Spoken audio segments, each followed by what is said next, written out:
इतने दिनों बाद एमए फाइनल की कक्षा में प्रवेश करते ही तनु को लगा मानो सारी दृष्टियां उस पर गड़ गई हैं। क्या सब उसकी पराई आंखों की ओर नहीं देख रहे थे? अनजानी लज्जा से तनु मानो अपने में सिमट सी गई। तनु की अभिन्न सखी श्वेता ने तनु का हाथ थाम उसकी आंखों में आंखें डाल परिहास किया था। ए तनु, इन आंखों से हम पहले जैसे दिखते हैं या कोई फर्क लगता है? और क्या, अंग्रेजी तो पहले ही बढ़िया बोलती थी, अब तो अंग्रेजी आंखों से देखेगी भी। अनंती ने साहस से कहा। सच कह तनु, क्या सपने में भी वो अपनी आंखें मांगने नहीं आए? चंचला शर्मा ने गंभीर बनकर पूछा। प्रोफेसर नाथ के आते ही सब शांत हो गए थे। तनु ने आश्वस्ति की सांस ली। घर बाहर सब वही वही क्यों जानना सुनना चाहते हैं जिसे वह हमेशा के लिए भुला देना चाहती थी। अटेंडेंस लेते प्रोफेसर नाथ ने जब उसके नाम पर यस सर सुना तो दृष्टि उठा तनु से पूछा, are you perfectly okay miss Sarkar? कोई तकलीफ तो नहीं है ना? जी। क्या करे तनु सरकार, कब मिलेगी इन प्रश्नों से मुक्ति? तनु का मन का सहला हो उठा। क्लासेस खत्म होते ही श्वेता तनु को सबसे अलग खींच एकांत में ले गई थी। तनु के हाथ स्नेह से पकड़ श्वेता ने बहुत दुलार से पूछा था, कैसे इतनी बड़ी दुर्घटना हो गई तनु? कुछ याद है तुझे? एक शब्द भी नहीं निकला था तेरे मुंह से। उस दुर्भाग्यपूर्ण घटना की याद मत दिला श्वेता, उसे दोहरा पाना एक यातनापूर्ण यात्रा जैसा है। जब तक उसे दोहराएगी नहीं अंधेरे गर्त में डूबती रहेगी तनु। मौसी कह रही थी तू एकदम अंतर्मुखी हो गई है, रातों में चीख उठती है। सामान्य होने के लिए तुझे उस घटना को भुलाना होगा। उस घटना को भूल पाना क्या आसान है श्वेता? कार में तू उनके साथ शायद ताज जा रही थी ना? हाँ याद है, प्रोफेसर प्रसाद ने एक दिन क्लास के बाद मुझे बुलाया था, तू हंसी उड़ा रही थी। हम सब यही कह रहे थे तू प्रोफेसर प्रसाद की फेवरेट छात्रा है, शायद अपना कोई पेपर तुझसे उन्हें लिखवाना हो। लंदन से भारत के ऐतिहासिक दर्शनीय स्थलों को देखने के लिए लिजा और एलिस आई थी, उनसे मिलाने बुलाया था तुझे। आगरा के सभी दर्शनीय स्थान दिखाने का दायित्व मुझे सौंपा था प्रोफेसर प्रसाद ने। यूं कह गाइड बनकर साथ जा रही थी हमारी तनु।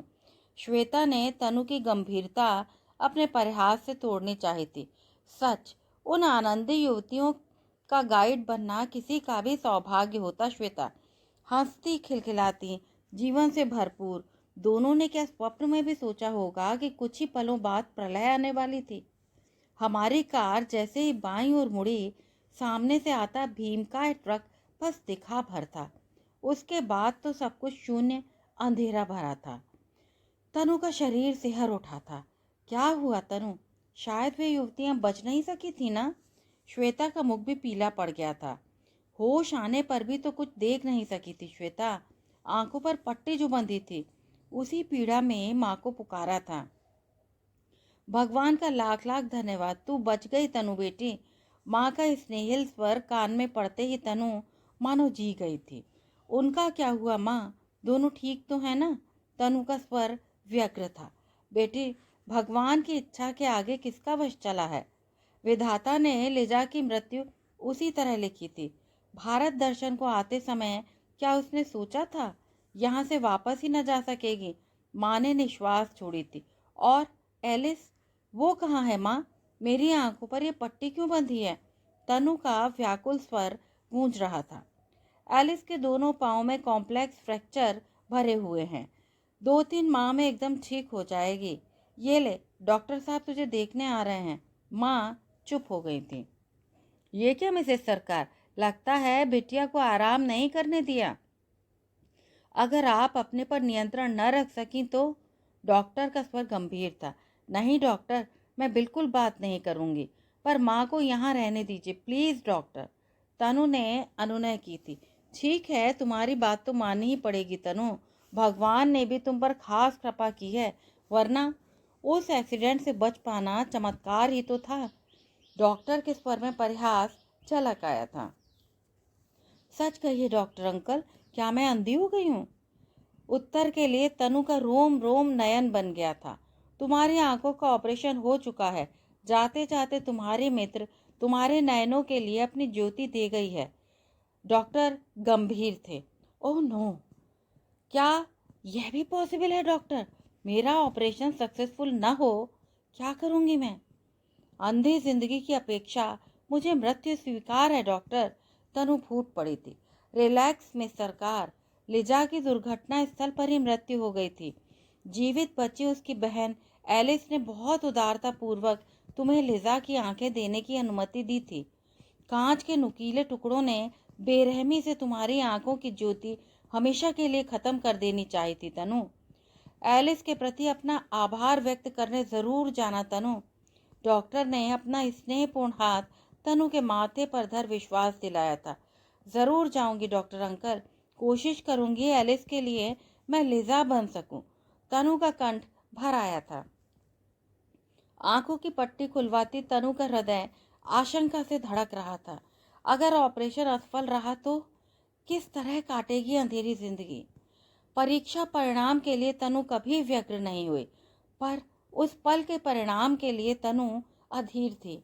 पट्टी खोलने संबंधी आवश्यक निर्देश देने के बाद डॉक्टर ने साहस से तनु से पूछा था, आंख से पट्टी हटते तनु सबसे पहले किसे देखना चाहोगी?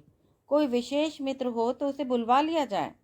सबसे पहले तो आपको देखना चाहूंगी डॉक्टर, ये दृष्टि तो आपकी दी हुई है ना। तनु के शुभ मुख पर हल्का सा गुलाल छिटक आया था। अरे, मुझे देखकर निराश होगी? एकदम भूत दिखता हूँ। डॉक्टर जोर से हंस दिए थे। कुशल हाथों ने तनु की आंखों से पट्टी उतार दी थी। अपनी हथेली से तनु की आंखों को कुछ पल को बंद कर डॉक्टर ने धीमे धीमे हथेली हटा ली थी। उजाले की किरण देखते ही उल्लसित तनु शायद चीख पड़ी थी, मेरी आंखें ठीक है माँ, मैं सब देख पा रही हूँ। तनु का उल्लास सबके चेहरों पर प्रतिबिंबित था। डॉक्टर के सफलता से दमकते मुख पर दृष्टि डाल तनु ने श्रद्धा पूर्वक उनके पांव छू लिए थे। स्नेह से आशीष दे डॉक्टर ने पिता से कहा था, भगवान ने बिटिया की सुंदर आंखों की रक्षा की है मिस्टर सरकार। एक दिन लिजा के नाम से गरीबों को दान करवा दीजिएगा। न जाने कितने अतृप्त सपनों के साथ विदा ली थी बेचारी ने। मुझे खुशी है तनु उसकी आंखों से देख सकेगी। तनु की पीठ थपथपा कर डॉक्टर चले गए थे।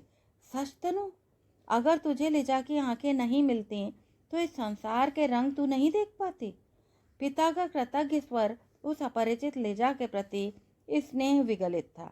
अस्पताल के प्राइवेट वार्ड में भर्ती एलिस को देखने तनु फूलों के साथ गई थी।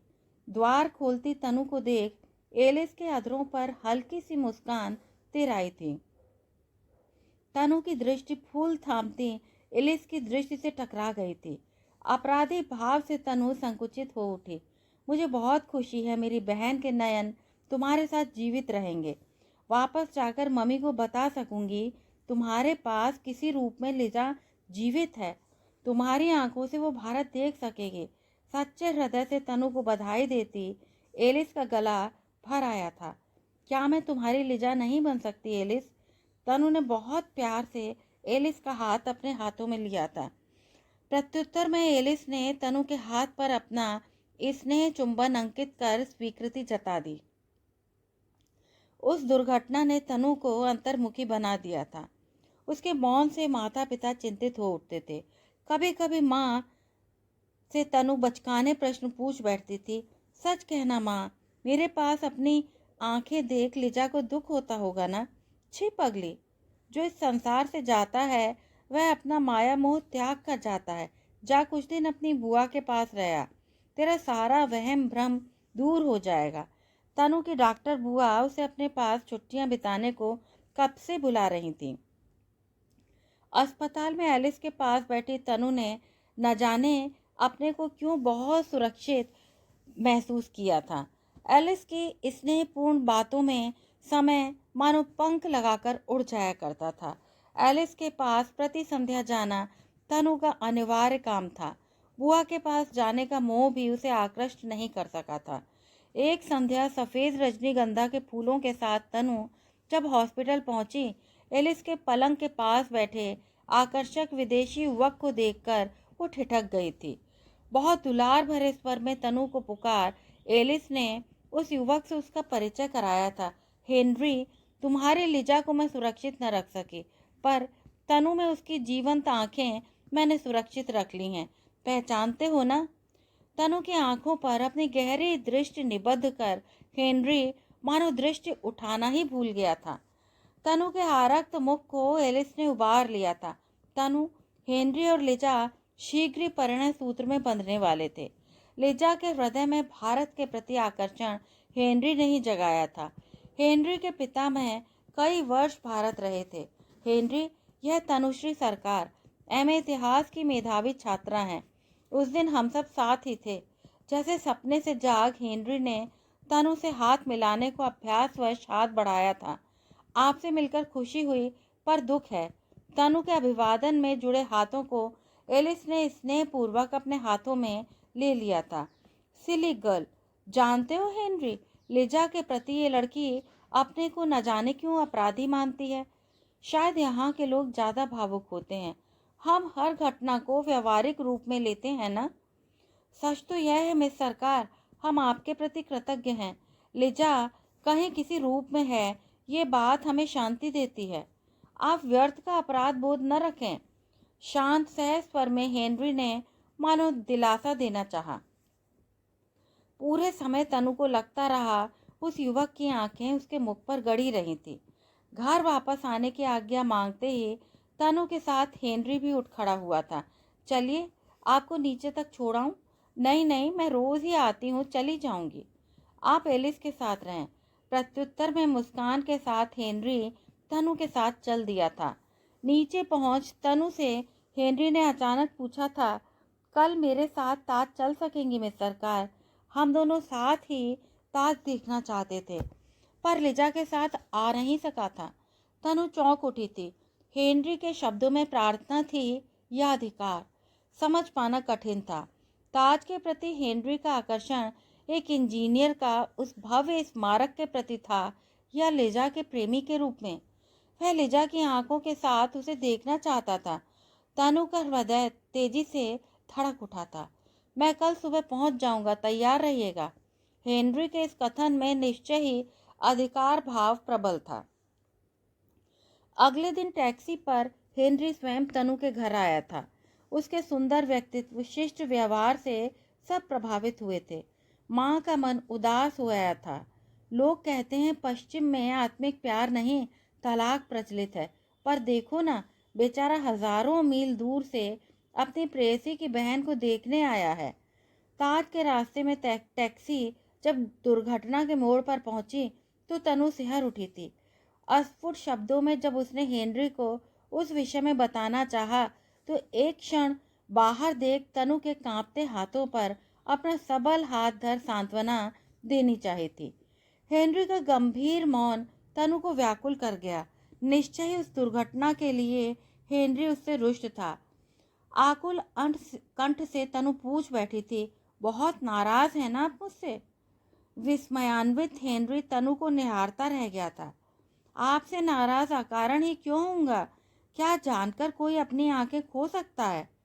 अपने मन में ऐसे व्यर्थ के कॉम्प्लेक्सेस डेवलप कर क्या आप नॉर्मल रह सकेंगी मिस सरकार? लेकिन लिजा की वस्तु पर अधिकार करना क्या मेरी अनाधिकार चेष्टा नहीं है? व्यर्थ दिल पर बोझ ढाल रही हैं आप।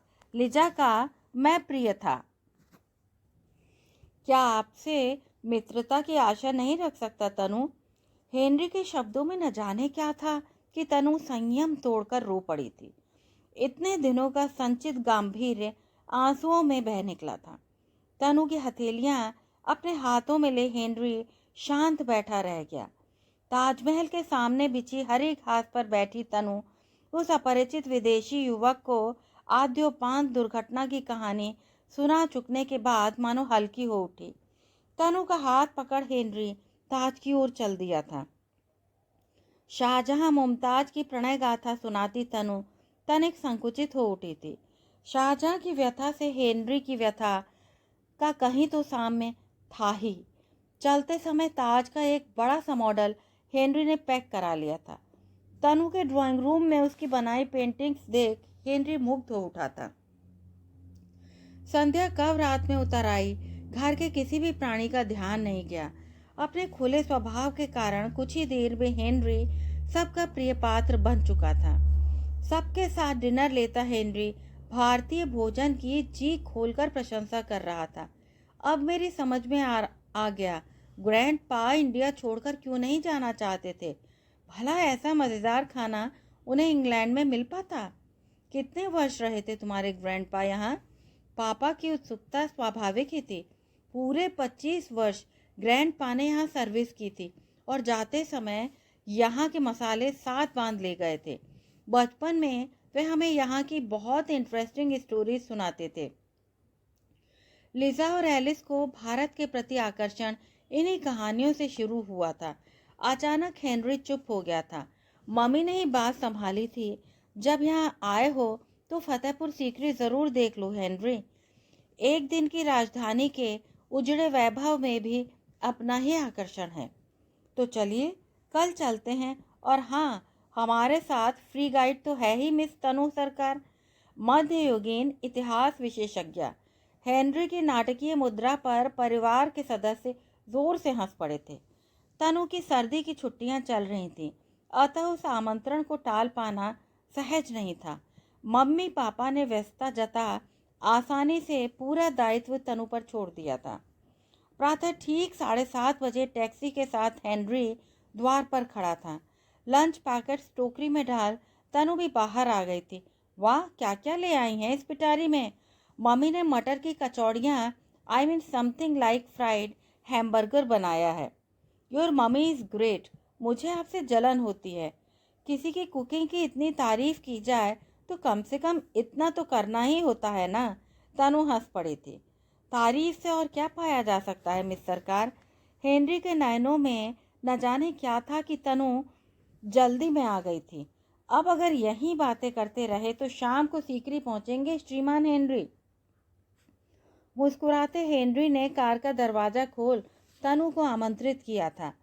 फतेहपुर सीकरी का रास्ता तनु को हमेशा आवश्यकता से अधिक लंबा लगता था, पर उस दिन वही रास्ता कितना छोटा हो गया था। गंभीर हेनरी कभी बच्चों से हरकतें कर बैठता था। हरे चनों को कैसे छीलकर खाया जाता है बताती तनु उसके अनाड़ीपन पर हंस पड़ी थी। क्या उस पल हेनरी उसमें अपनी लिजा नहीं देख रहा था? इतिहास की मेधावी छात्रा तनु सरकार ने भोलेपन से बताया था, यहाँ इसी जगह नूरजहां ने कबूतर उठाकर शहजादे से कहा था। अचानक हेनरी अप्रत्याशित कर बैठा था। तनु को एकदम अपने पास खींच उसके मुख पर अपना स्नेह चुंबन अंकित करना ही चाहा था कि झटके से अलग होती तनु लगभग चौंक उठी थी। छी, ये क्या? विस्मित हेनरी अपना अपराध नहीं समझ पाया था। क्या हुआ तनु? मैंने कहाँ गलती की? भारतीय समाज में चुंबन केवल बच्चों का लिया जाता है या? आगे कह पाना तनु को संभव नहीं था। I am sorry, extremely sorry, पर उस पर आप मुझे एकदम नन्ही सी बालिका ही लगी थी। क्षमा कर सकेंगी? आपके आचार विचार जानने में तो समय लगेगा ही। हेनरी सचमुच परेशान था। ठीक है, आइए यहाँ उस बारादरी में पास चलते हैं। अब तो आपको भूख लगाई होगी। बारादरी में बैठ तनु ने बताया था, यहाँ बैठ बादशाह संगीतकारों के संगीत का आनंद लिया करते थे। आप गाते हैं? सिर्फ सुनने का शौक है। अगर अब तक आपने मुझे माफ़ कर दिया हो तो एक गीत सुनाएंगी? मैं गा सकती हूँ। ये आपने कैसे जाना? बहुत सी बातें बिना कहे सुने भी जानी जा सकती हैं। अब मैं आपसे सचमुच गीत की रिक्वेस्ट कर रहा हूँ मिस सरकार, प्लीज़। तनु का मीठा स्वर बारादरी के सामने फैली जनराशि को मानो आंदोलित कर गया था। विस्मय विमुग्ध हेनरी तनु को निहारता रह गया था। प्रशंसा का एक भी औपचारिक शब्द मुंह से नहीं निकला था। एक संध्या एलिस तनु से पूछ बैठी थी, हेनरी कैसा लगा तनु? अब तक तो तुम उसे काफ़ी जान चुकी होगी। लिजा भाग्यशाली थी एलिस, काश दोनों मिल पाते। हेनरी जिसे भी मिलेगा भाग्यशाली होगा तनु। हाँ एलिस, हेनरी दूसरों की भावनाओं को सम्मान देते हैं, स्नेह देते हैं, वरना वरना क्या तनु? एलिस तनु की बात समझ न पाई थी। वरना जिसने उनकी प्रेमिका की सबसे प्रिय ज्योति चुराई हो उससे घृणा न करते। घृणा? तुमसे? अजीब मुस्कान आ गई थी एलिस के अधरों पर। एलिस, तुम मुझे प्यार करती हो ना? तनु के स्वर में बच्चों से उत्कंठा थी। मैं अकेली ही क्यों, तुमसे जो भी मिलेगा प्यार ही करेगा। ठीक कहा ना हेनरी? एलिस की दृष्टि का अनुसरण करती तनु संकुचित हो उठी थी। द्वार से टिककर खड़ा हेनरी मुस्कुरा रहा था। छिपकर अपनी तारीफ सुनना क्या अच्छी बात है? तनु नाराज थी। हम तो खुलकर प्रशंसा करते हैं और खुले दिल उसका प्रदर्शन करना जानते हैं, इसीलिए कभी अपराधी तक बन जाते हैं मिस सरकार। हेनरी की बात पर मानो फतेहपुर सीकरी का चुंबन प्रयास तनु के ओठों पर दहक उठा था। धीमे से हेनरी ने फिर कहा था, यहाँ कितना लंबा और औपचारिक नाम लेना पड़ता है आपका मिस सरकार। आप मुझे सिर्फ तनु क्यों नहीं कहते मिस्टर? Thank you. आप भी मुझे सिर्फ हेनरी ही कहेंगे। 4 दिनों बाद हेनरी के वापस जाने की बात पर न जाने क्यों तनु का मन उदास हो रहा था। हेनरी जिसे पहले जाना भी नहीं था, उसका जाना उसे इतना बुरा क्यों लग रहा था? कहीं वह हेनरी को लिजा की दृष्टि से ही तो नहीं देखने लगी थी? तनु डर गई थी। अगली संध्या के लिए हेनरी ने तनु को आमंत्रित किया था। जाने के पहले आपके साथ कुछ समय बिताने की अनुमति चाहता हूँ। कल युवराज में हम साथ डिनर लेंगे। हेनरी के निमंत्रण की बात पर माँ ने स्नेह सहित कहा था, तुम्हें भारतीय खाना पसंद है, अपने हाथ का बनाया खाना खिलाकर मुझे सुख मिलेगा हेनरी। कल रात तुम हमारे साथ ही खाना खाओ। नहीं, कल तो अपने गुरु के सम्मान में भोज देना चाहूँगा। कल के लिए क्षमा करें। तुम्हारा गुरु कौन है हेनरी? माँ विस्मित थी। वही जिसने भारतीय संस्कृति से परिचय कराया है, आपकी बेटी तनु। तनु तुम्हारी गुरु? माँ खिलखिलाकर हंस पड़ी थी। पर हेनरी ने अपना निमंत्रण जब फिर दोहराया तो माँ को आज्ञा देनी ही पड़ी थी। होटल के एकांत केबिन में कोल्ड ड्रिंक लेते हेनरी ने कहा था, लिजा की आंखों को बहुत प्यार करता था तनु। आज उन्हें भी जी भर देखने का अधिकार नहीं रह गया है। तनु जैसे जम गई थी। धीमे से कहा था, लिजा की आंखों पर अधिकार तुम्हारा ही होना चाहिए हेनरी। तुम कहो तो मैं तुम्हें ये वापस कर सकती हूँ। यह मेरा वचन है। वचन तो दे रही हो, पर क्या सचमुच अधिकार दे सकोगी तनु? मुझे लिजा की वही जीवंत आंखें चाहिए जिनसे उसने मुझे बहुत चाहा था। दे सकोगी तनु सरकार? क्यों नहीं? मैं इनके प्रति तुम्हारा आकर्षण समझती हूँ हेनरी। इन पर मेरा कोई अधिकार नहीं। कल ही डॉक्टर से कह तुम्हें वापस कर दूंगी। तनु कुछ भावुक और कुछ उत्तेजित हो उठी थी।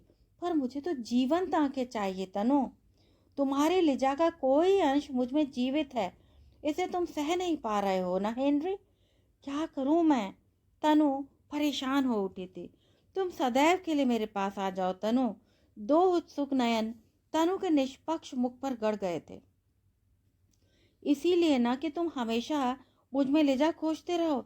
इस मृग तृष्णा से तुम्हें हमेशा निराशा मिलेगी हेनरी। मैं कभी लिजा नहीं बन सकती। मैंने कब चाहा तुम्हें लिजा के रूप में स्वीकार करूंगा, पर हमारे बीच हमेशा लिजा जीवित रहेगी। मुझे तो ये भी नहीं पता लिजा क्या थी, जबकि तुम्हें मुझसे उसी की अपेक्षा रहेगी। सच कहो, क्या लिजा को भुला सकोगे हेनरी? क्या इतना क्षणिक था तुम्हारा उसके प्रति प्यार? तनु आवेश में आ गई थी। अगर कहूँ मैं सिर्फ तुम्हें पाना चाहता हूँ तो लिजा के साथ अन्याय करोगे हेनरी। देखो तनु, मैं एक व्यवहारिक वैज्ञानिक हूँ। लिजा की क्षति से मैं बहुत आहत हुआ, पर तुम्हें देख लगा अभी भी बहुत कुछ शेष है। तुम्हें पा मैं पूर्ण हो सकता हूँ। क्या हम एक नया जीवन शुरू नहीं कर सकते तनु? नहीं नहीं, मुझे क्षमा करो हेनरी। अगर तुम कभी एक पल को भी उदास हुए तो मुझे लगेगा मैंने तुम्हें निराश किया है। मुझे कठिन से कठिन सजा दो हेनरी, मैं स्वीकार करूंगी। बस यही मत मांगो। तनु का कंठ भर आया था। मेरी दी सजा स्वीकार करने को प्रस्तुत हो तनु? हेनरी ने अपने दोनों हाथों में तनु के कांपते हाथ ले लिए और पूछा। प्रत्युत्तर में तनु की भीगी पलकें जैसे ही ऊपर उठी, हेनरी ने दृढ़ शब्दों में कहा था, मुझे जीवन भर के लिए स्वीकार करना होगा तनुश्री। क्या इससे बड़ी सजा कोई और हो सकती है तनु। तुम मेरे अपराध का बदला ले रहे हो हेनरी।